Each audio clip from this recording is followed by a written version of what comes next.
الحمد لله وكفى وسلام على عباده الذين اصطفى خصوصا على سيد الرسل وخاتم الانبیاء اما بعد. آج رمضان المبارک کی 29ویں شب 1442 ہجری اور 11 مئی 2021 ہے. آج کی گفتگو کا عنوان مجالس ذکر اللہ پر البراہین القاطعہ کی ایک عبارت کی وضاحت ہے. یہ وضاحت برادرم مولانا بدر عالم صاحب دامت برکاتہم کی فرمائش پر عرض کر رہا ہوں. ذکر اللہ کے لیے اجتماع کو مجلس ذکر یا حلقۃ الذکر کہا جاتا ہے. یہ دونوں کلمات، یہ عنوانات مرفوع ہیں، یعنی حضور نبی کریم صلی اللہ تعالی علیہ وسلم کی زبان مبارکہ سے بطور فضیلت اور اعمال خیر و اجر و ثواب کے ارشاد ہوئے ہیں. قرآن مجید کی آیات اور کئی احادیث مجالس ذکر اللہ کی اہمیت، ضرورت اور فضیلت بیان کرتی ہیں. زمانہ خیر القرون سے دور حاضر تک صلحائے امت کے ہاں مجالس ذکر کا اہتمام رہا ہے اور بے شمار خانقاہوں اور اصلاح و ارشاد کے سلسلوں میں مجالس ذکر کا معمول ہے. جس طرح ہر دور میں اعمال خیر کی دعوت کا رواج رہا ہے، اسی طرح ان اعمال خیر سے روکنے والے بھی اپنی کوششوں میں لگے رہتے ہیں. مجالس ذکر اللہ سے روکنے اور اس عمل خیر و ثواب کے متعلق اعتراض و تشکیک کا ماحول پیدا کرنے کے لیے مجالس ذکر اللہ کے انعقاد پر جو مشہور احتراز کیا جاتا ہے وہ مجالس ذکر اللہ کے لیے تداعی ہے. تداعی ایک فقہی اصطلاح ہے. اس کا مطلب کسی کام کے لیے دعوت دینا، بلانا، مجمع بنانا، اہتمام کرنا وغیرہ ہے.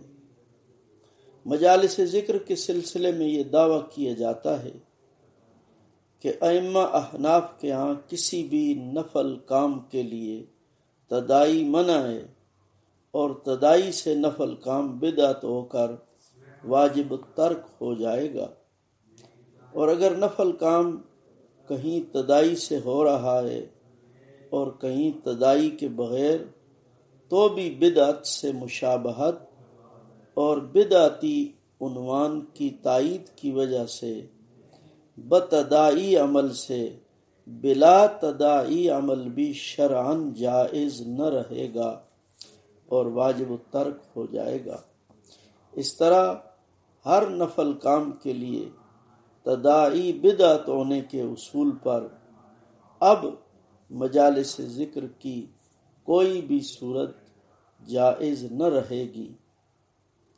فقہائے احناف کی تحقیقات اور اصول و فروع کے مباحث کو دیکھا جائے تو ایسا کوئی اصول نہ متقدمین کے ہاں ملتا ہے نہ متاخرین کے ہاں کہ ہر نفل مستحب عمل کے لیے تداعی منع ہے اور تداعی سے مستحب کام بدعت ہو جاتا ہے. جب وضع اصول اور استخراج فروع کی بات ہو تو فقہائے متقدمین اور متاخرین سے وہ ائمہ مراد ہوتے ہیں جنہیں وضع اصول کی حیثیت حاصل ہو. اقوال ائمہ میں تقابل کے وقت طبقات کی درجہ بندی کا یہی مقصد ہوتا ہے کہ کون سے عنوان پر فقہا میں سے کس کی بات کو کتنے درجہ میں لیا جائے گا؟ ائمہ احناف جنہیں وضع اصول یا بیان استخراج کا مقام حاصل ہے، ان میں سے کسی نے بھی یہ اصول کہیں نہیں بیان کیا کہ ہر نفل کام کے لیے تدائی منع ہے۔ فقہائے احناف کے ہاں یہ بات چلتی ہے کہ نفل نماز کی جماعت کے لیے خیر القرون میں تدائی نہ تھی، اس لیے نفل نماز کی جماعت کے لیے تدائی منع ہے، اور تدائی کے ساتھ نفل نماز بدعت ہوگی۔ فقہائے احناف کے ہاں یہ اصول مسلمہ ہے، اور فقہا شوافع کے ہاں نفل نماز کی جماعت کے لیے تدائی جائز ہے، اور نفل نماز تدائی سے بدعت نہ ہوگی۔ فقہا کا جو اختلاف کسی عمل کے بدعت اور سنت ہونے پر ہو، اس کا نتیجہ بدعت نہیں رہتا، بلکہ خلاف اولا ہوتا ہے کہ اگر اس کا بدعت ہونا ہی سمجھا جائے تو بدعت حرام ہے، اور کل بدعت ضلالت وکل ضلالت فی النار کا مصداق ہو کر گمراہی اور اعمال جہنم میں سے ہو جائے گا، اور اس کے مجوزین پر بھی یہ حکم سمجھا جائے گا۔ اختلاف فقہا کے اس اصول کے نتیجہ میں نماز کی جماعت کے لیے تدائی بھی بدعت نہ رہے گی، خلاف اولا ہوگی۔ یہی وجہ ہے کہ شیخ الاسلام حضرت مولانا سید حسین احمد مدنی رحمہ اللہ، صدر مدرس شیخ الحدیث دارالعلوم دیوبند، نفل نماز کی جماعت کے لیے تدائی کو جائز قرار دیتے تھے۔ اس پر انہوں نے ایک مفصل تحقیقی مقالہ بھی لکھا جو 7 روزہ الجمعیت دہلی میں چھپا، اور اب حضرت مولانا مفتی محمد تقی عثمانی صاحب دامت برکاتہم کے مجموعہ مقالات بعنوان فقہی مقالات میں بھی موجود ہے۔ حضرت مدنی رحمہ اللہ کا اپنا عمل بھی اسی پر تھا، اور وہ رمضان المبارک کے اجتماعی اعتکاف میں تہجد کی نماز کی خود امامت فرماتے تھے۔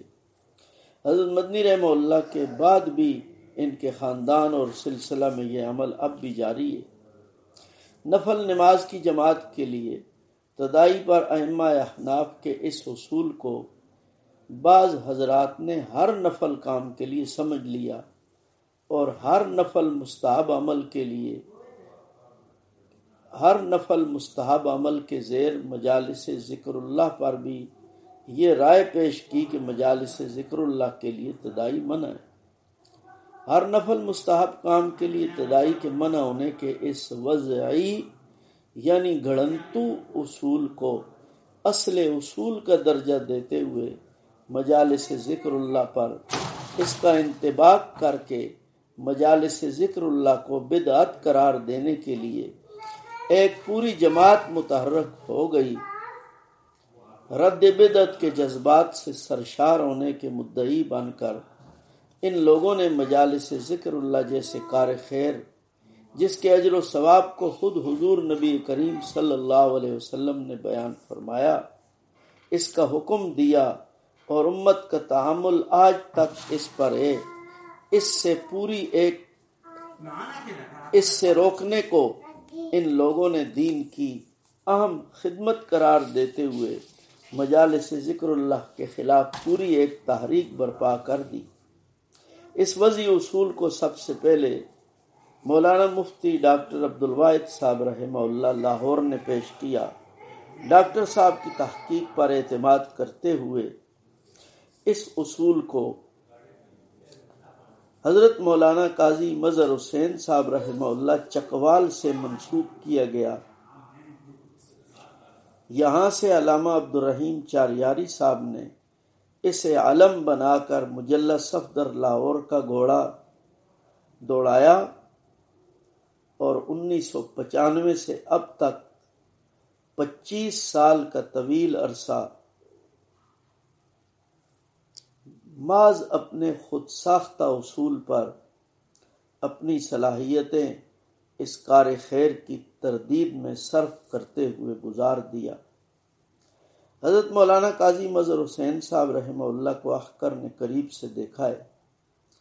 مجھے 15 سال سے زیادہ عرصہ حضرت قاضی صاحب رحمہ اللہ سے تعارف رہا۔ آپ دارالعلوم دیوبند کے فاضل اور شیخ الاسلام حضرت مولانا سید حسین احمد مدنی رحمہ اللہ کے خلیفہ مجاز تھے۔ آپ ذاکر شاغل تھے، خود آخر تک ذکر بالجار پر عامل رہے اور اپنے متوسلین کو بھی ذکر بالجار کی تعلیم فرماتے تھے۔ آپ حضرت شیخ التفسیر مولانا احمد علی لاہوری رحمہ اللہ کے قریبی معتمدین میں سے تھے۔ حضرت لاہوری رحمہ اللہ کی مجالس ذکر میں شرکت فرماتے رہے۔ حضرت لاہوری رحمہ اللہ کی حیات مبارکہ کی آخری مجلس ذکر میں بھی آپ شامل ہوئے اور اپنے متوسلین کو بھی حضرت لاہوری رحمۃ اللہ علیہ کی مجلس ذکر میں شامل ہونے کی دعوت دیتے تھے۔ مجالس ذکر اللہ کے لیے تدائی کے بدعت ہونے کے اصول کو مجالس ذکر اللہ کے ان مخالفین نے حضرت قاضی صاحب رحمہ اللہ کے آخر زمانہ حیات میں ایک مضمون میں حضرت قاضی صاحب رحمہ اللہ سے منسوب کیا، یا پھر اپنی طرف سے انہیں دکھا کر شائع کیا، ورنہ حضرت قاضی صاحب رحمہ اللہ کی پاکیزہ زندگی، ذکر و شغل کا اہتمام اور اکابر پر اعتماد کو دیکھتے ہوئے مجالس ذکر کو تدائی کی بنیاد پر بدعت کہنے کا بالکل یقین نہیں آتا۔ اگر حضرات اکابر رحمہم اللہ کا عمل حجت نہیں، مجالس ذکر پر حضرت لاہوری رحمہ اللہ کا عمل شاذ اور تدائی بدعت ہے، تو یہ سوال حضرت لاہوری رحمہ اللہ کی زندگی میں اٹھانا چاہیے تھا۔ یہ کیسے ممکن ہے کہ حضرت قاضی صاحب رحمہ اللہ 1960 اور 61 میں حضرت لاہوری رحمہ اللہ کی مجلس ذکر میں شرکت فرما رہے ہیں، اپنے متوسلین کو اس کی دعوت دے رہے ہیں، اپنے مضامین اور کتابیں حضرت لاہوری رحمۃ اللہ علیہ کی مجالس ذکر کے مطبوعہ خطبات سے ہی مرتب کر رہے ہیں، اور پھر 1995 میں حضرت لاہوری رحمہ اللہ کے اہتمام مجالس ذکر کو شاذ بھی کہتے ہیں۔ اس لیے حضرت قاضی صاحب رحمہ اللہ کی طرف ایسے مضامین کی نسبت کسی طرح بھی درست معلوم نہیں ہوتی۔ مجالس ذکر اللہ کے لیے تدائی کے بدعت ہونے کے اصول کو مولانا مفتی ڈاکٹر عبدالواحد صاحب رحمہ اللہ لاہور نے امام المحدثین حضرت مولانا خلیل احمد سہارنپوری مہاجر مدنی رحمہ اللہ کی مشہور تصنیف البراہین القاطعہ کے حوالے سے لکھا ہے۔ البراہین القاطعہ بدعات مروجہ کی تردید میں دلائل و براہین سے مزین ایک جامع کتاب ہے۔ بدعات مروجہ پر مولانا عبدالسمیع بیدر رامپوری رحمہ اللہ نے انوار ساتیہ میں جو دلائل پیش کیے ہیں، مبتدعین آج تک ان دلائل پر ہی بدعات مروجہ کی عمارت کھڑی کیے ہوئے ہیں۔ مولانا خلیل احمد صاحب رحمہ اللہ نے اتنی عمدگی اور جامعیت سے مدلل اور مسکت جواب دیے ہیں کہ واقعی وہ لاجواب ہیں۔ البراہین القاطعہ اس لائق ہے کہ تخصصات کے درجات میں اس کتاب کی تعلیم ہونی چاہیے۔ البراہین القاطعہ کے نام پر جس عبارت کو 25 سال سے ہر نفل کام کے لیے تدائی کے منع ہونے پر پیش کر کے مجالس ذکر اللہ سے روکا جا رہا ہے، وہ عبارت یہ ہے: کسی مستحب عبادت کے لیے تدائی لوگوں کو بلانا جائز نہیں۔ ملاحظہ ہو براہین قاطعہ از حضرت مولانا خلیل احمد صاحب محدث سہارنپوری رحمۃ اللہ علیہ۔ یہ عبارت علامہ عبدالرحیم چاریاری نے اپنی کتاب سازشیں صفحہ 221 پر نقل کی ہے، اور اس سے پہلے یہ عبارت جہاں جہاں نقل ہو رہی ہے اس کا حوالہ بھی انہوں نے پیش کیا ہے۔ اس عبارت کو پیش کرتے ہوئے البراہین القاطعہ کے کسی صفحہ نمبر کا حوالہ نہیں دیا گیا۔ البراہین القاطعہ کے حوالے سے جو عبارت میں نے پیش کی ہے، یہ عبارت البراہین القاطعہ میں کہیں بھی نہیں۔ اخکر نے مولانا مفتی عبدالواحد صاحب اور مجلہ صفدر کے کارپردازوں سے بارہا استفسار کیا کہ یہ عبارت یا بلفظی یہ اصول کے ہر مستحب کام کے لیے تدائی ناجائز ہے، بدعت البراہین القاطعہ میں کس مقام پر ہے، مگر یہ حضرات اس کی نشاندہی نہ کر سکے۔ نشاندہی تو تب ہے کہ یہ عبارت یا یہ اصول البراہین القاطعہ میں ہوتا۔ البراہین القاطعہ میں اس کے برعکس تدائی پر درجہ ذیل عبارت ہے۔ حضرت مولانا خلیل احمد صاحب رحمۃ اللہ علیہ لکھتے ہیں، شارع نے جس کا اہتمام و تدائی سے حکم فرما دیا وہ تو اس طرح ہوئے، جس کو مطلق فرما دیا اس میں تدائی کا اضافہ نہ ہونا چاہیے، ورنہ تبدیل حکم شرعی اور بدعت ہو جائے گا۔ یہ عبارت البراہین القاطعہ مطبوعہ دارالاشاعت کراچی 1987 کے صفحہ 118 پر موجود ہے، اور البراہین القاطعہ مطبوعہ ساڈورا پریس زیر نگرانی حضرت مولانا محمد یحییٰ سہارنپوری رحمہ اللہ، جسے پرانا طبع بھی کہہ سکتے ہیں، اس کے صفحہ 114 پر ہے۔ اس عبارت میں حضرت مولانا خلیل احمد صاحب رحمہ اللہ نے اصولی طور پر واضح فرما دیا کہ جو عمل شرعاً بتدائی ثابت ہے وہ بتدائی ہو، اور جس کام کے لیے تدائی ثابت نہیں اس کے لیے تدائی بدعت ہے۔ حضرت مولانا خلیل احمد صاحب رحمہ اللہ کے بیان کردہ اس اصول اور ان سے منسوب اصول کے ہر نفل کام کے لیے تدائی منع ہے، ان دونوں باتوں میں زمین و آسمان کا فرق ہے۔ تعجب ہے کہ اکابر کا نام لینے والے اکابر ہی کے نام پر کس طرح غلط حوالہ جات ان سے منسوب کرتے ہیں، اور اپنے جعلی گھڑنتو اصولوں کو اکابر کے پیش کردہ اصول قرار دے کر اکابر ہی کے معمولات اور خود اکابر کو بدعتی ٹھہراتے ہیں۔ البراہین القاطعہ سے منسوب حوالہ کے بلفظی ثبوت کے لیے جب اخکر نے ان حضرات سے استفسار کیا تو انہوں نے اس پر یہ دعویٰ پیش کیا کہ البراہین القاطعہ سے پیش کیا گیا اصول البراہین القاطعہ ہی کی درجہ ذیل عبارت سے اخذ کیا گیا ہے۔ وہ عبارت بھی پیش خدمت ہے۔ حضرت مولانا خلیل احمد صاحب رحمہ اللہ لکھتے ہیں، پس غور کرنا چاہیے کہ نفس ذکر مولود مندوب ہے، نفس ذکر مولود مندوب و مستحب ہے، مگر صلاۃ نفل اس سے اعلیٰ اور افضل ہے کہ عمدہ عبادات اور افضل القربات اور خیر موضوع ہے، مگر بئی ہمہ بوجہ تدائی و اہتمام کے کہ یہ اس میں مشروع نہیں بدعت لکھتے ہیں۔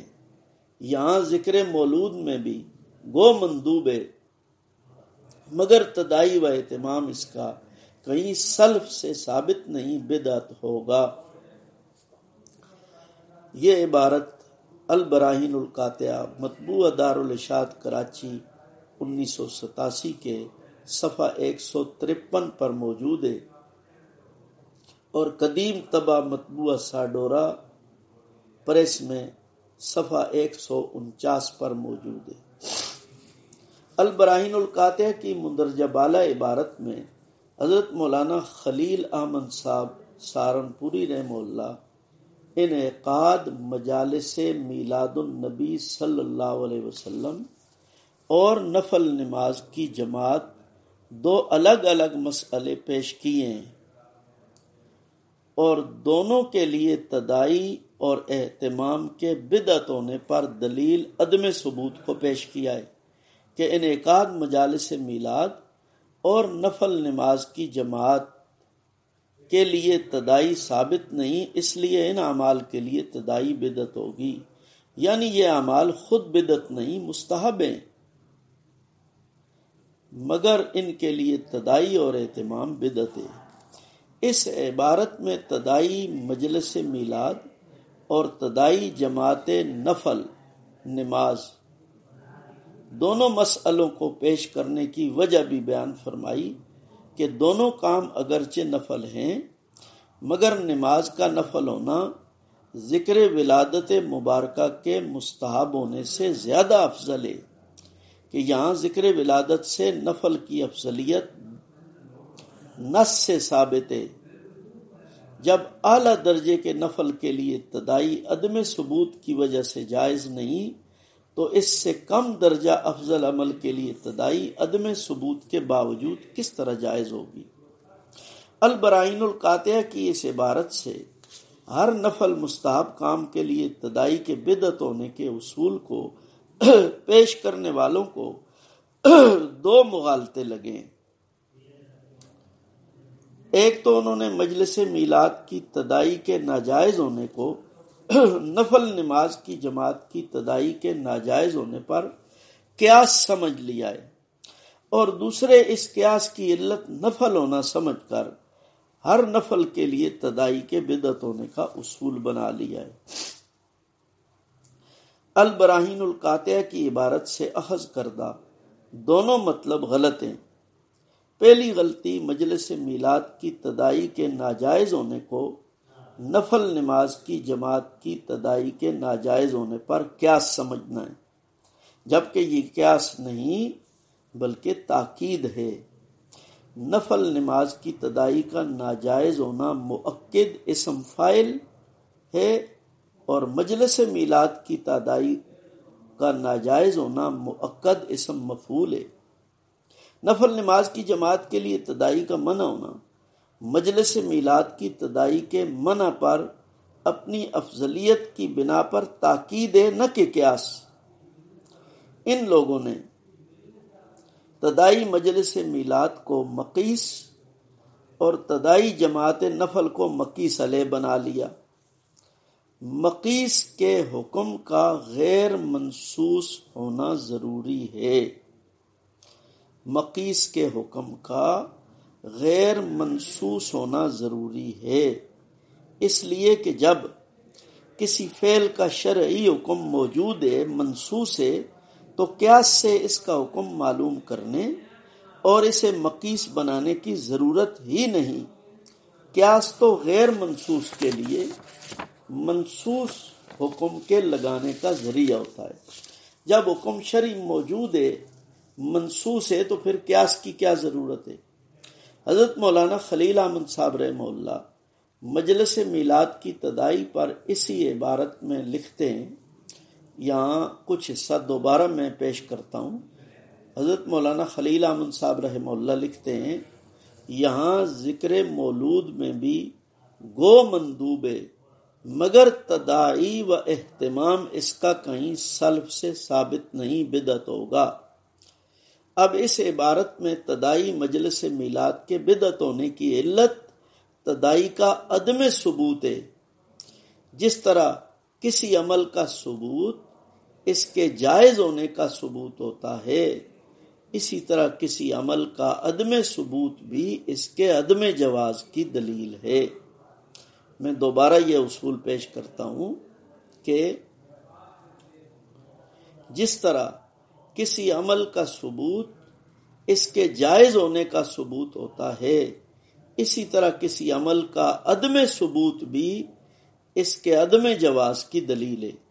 حضرت مولانا خلیل احمد صاحب رحمہ اللہ البراہین القاطعہ کے ابتدائیہ میں بدعت و سنت کے اصول کے ذیل لکھتے ہیں، جو شے قرون ثلاثہ میں موجود ہو وہ سنت ہے، اور جو بوجود شرعی موجود نہ ہو وہ بدعت ہے۔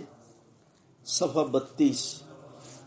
البراہین القاطعہ کی عبارت سے ان حضرات کو دوسری غلطی یہ لگی کہ انہوں نے تاکید کو قیاس قرار دیتے ہوئے علت عدم جواز تدائی نفل ہونے کو سمجھ لیا، یعنی علت عدم جواز تدائی نفل ہونا سمجھ لیا۔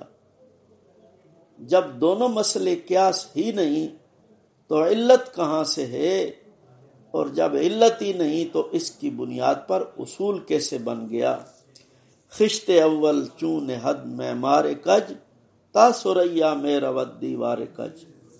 البراہین القاطعہ کی اس پیش کردہ عبارت سے ایک لطیف نکتہ اور بھی قابل غور ہے کہ حضرت مولانا خلیل احمد صاحب رحمہ اللہ فرماتے ہیں، میں یہ حصہ سے 12 پیش کر رہا ہوں، یہاں ذکر مولود میں بھی گو مندوب ہے، مگر تدائی و اہتمام اس کا کہیں سلف سے ثابت نہیں۔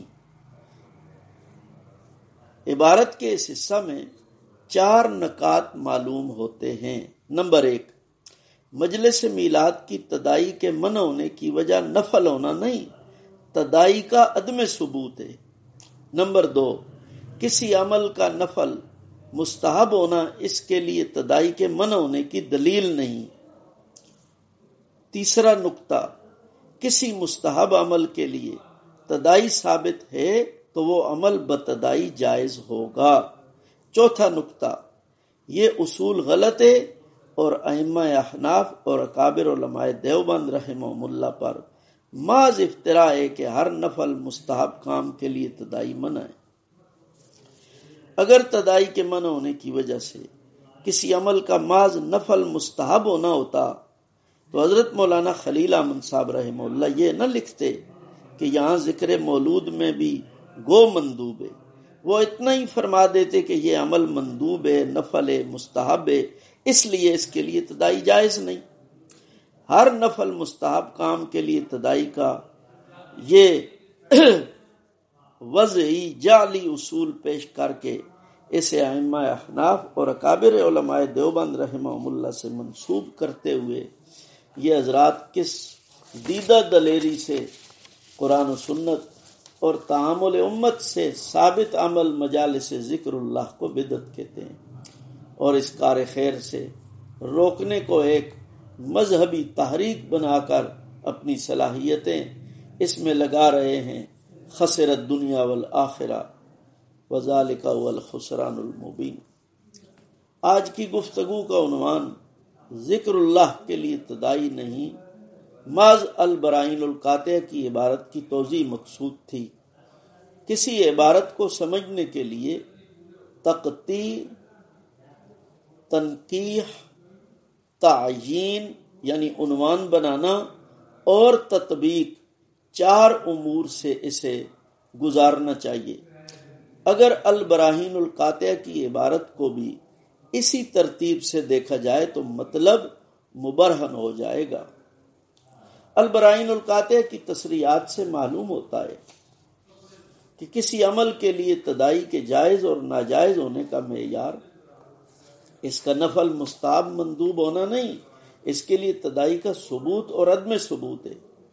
اس لیے ان حضرات کو یہ دیکھنا چاہیے تھا کہ مجالس ذکر اللہ جو ایک مستحب کام ہے اس کے لیے تدائی ثابت ہے یا نہیں، اگر ہے تو اسے قبول کرتے ہوئے اس کی دعوت اور اشاعت میں لگنا چاہیے تھا، اور اگر نہیں تو پھر ان کی محنت کا رخ صحیح ہوتا۔ مجالس ذکر اللہ کے لیے تدائی پر انشاءاللہ کسی دوسرے وقت بات ہوگی۔ آج کی گفتگو میں مجالس ذکر اللہ کے لیے تدائی پر 5 باتیں پیش خدمت ہیں۔ پہلی بات، سورۃ الکہف کی آیت وَاصْبِرْ نَفْسَكَ مَعَ الَّذِينَ يَدْعُونَ رَبَّهُمْ بِالْغَدَاةِ وَالْعَشِيِّ میں اللہ تعالیٰ نے خود حضور نبی کریم صلی اللہ تعالی علیہ وسلم کو ذکر اللہ کی مجالس میں شرکت کا حکم ارشاد فرمایا۔ تفصیل فضائل ذکر از حضرت شیخ الحدیث مولانا محمد زکریا مہاجر مدنی رحمہ اللہ باب اول کی حدیث نمبر 18 میں دیکھی جا سکتی ہے۔ نمبر 2، خود آن حضرت صلی اللہ علیہ وسلم نے مجالس ذکر اللہ میں شرکت کا حکم پوری امت کو ارشاد فرمایا۔ اذا مررتم بریاض الجنت فرتعوا امر ہے۔ نمبر 3، صحابہ کرام رضی اللہ عنہم سے ذکر اللہ کے لیے تدائی ثابت ہے۔ فضائل تبلیغ از حضرت شیخ الحدیث مولانا محمد زکریا مہاجر مدنی رحمہ اللہ کے آخری حصہ میں حضرت ابو ہریرہ رضی اللہ تعالیٰ عنہ کی روایت دیکھ لیں کہ انہوں نے بازار میں مشغول حضرات کو فرمایا، رسول اللہ صلی اللہ علیہ وسلم کی میراث مسجد میں تقسیم ہو رہی ہے اور تم یہاں مشغول ہو۔ لوگ بازار چھوڑ کر مسجد میں گئے تو وہاں کچھ لوگ اللہ تعالیٰ کے ذکر میں مشغول تھے اور کچھ تلاوت میں۔ چوتھی بات، اسی طرح خیر القرون سے اب تک کوئی زمانہ خالی نہیں رہا کہ صلحائے امت مجالس ذکر کا اہتمام نہ کرتے ہوں۔ ہر دور میں مجالس ذکر کا اہتمام رہا ہے۔ تفصیل کے لیے حضرت مولانا احمد علی لاہوری رحمہ اللہ کے خطبات مجلس ذکر کا دوسری جلد میں تیسرا حصہ دیکھا جا سکتا ہے۔ یہاں 2 باتیں ملحوظ رکھنا ضروری ہیں۔ ایک یہ کہ مجالس ذکر اللہ کی کئی صورتیں ہیں۔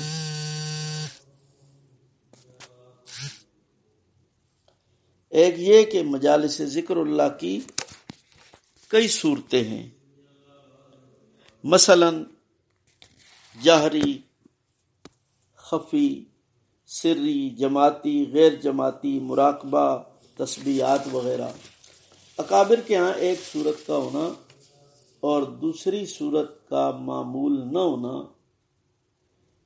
ایک صورت کے جواز اور دوسری صورت کے عدم جواز کی دلیل نہیں۔ اسی طرح مجلس ذکر مستحب عمل ہے، کہیں ہونا جس طرح وجوب کی دلیل نہیں، اکابر کے ہاں کہیں نہ ہونا عدم جواز کی دلیل بھی نہیں۔ 5ویں بات یہ ہے کہ مجالس ذکر اللہ کو تدائی کی بنیاد پر غلط کہنا سرے سے ناسمجھی کی دلیل ہے، اس لیے کہ مجلس تدائی کے بغیر ہو ہی نہیں سکتی۔ تدائی کے بغیر اجتماع محض اتفاق ہوگا، اجتماع نہیں ہوگا۔ صحابہ کرام رضی اللہ عنہم کے ہاں مجالس ذکر کا اجتماع اور انعقاد ہوتا تھا، محض اتفاق نہ تھا۔ تفصیل کے لیے خیر الفتاوی جلد 2 صفحہ 705 پر اس پر تفصیلی فتویٰ موجود ہے، دیکھا جا سکتا ہے۔ تدائی کی جو تفصیل حضرت مولانا سید عبدالشکور ترمذی رحمہ اللہ نے لکھی ہے اور علامہ عبدالرحیم چاریاری کی کتاب تحفظ عقائد اہل سنت میں موجود ہے، اس کی روح سے دعوت، بلاوا، اجتماع، مجمع کثیر، تعیین یوم، تعیین وقت سب تدائی ہے اور یہ نفل نماز کی جماعت کے لیے ہے۔ اگر اسے ہر نفل مستحب عمل کے لیے عمومی درجہ میں لیتے ہوئے مجلس ذکر جو کہ ایک مستحب عمل ہے اس کے لیے بھی تدائی کی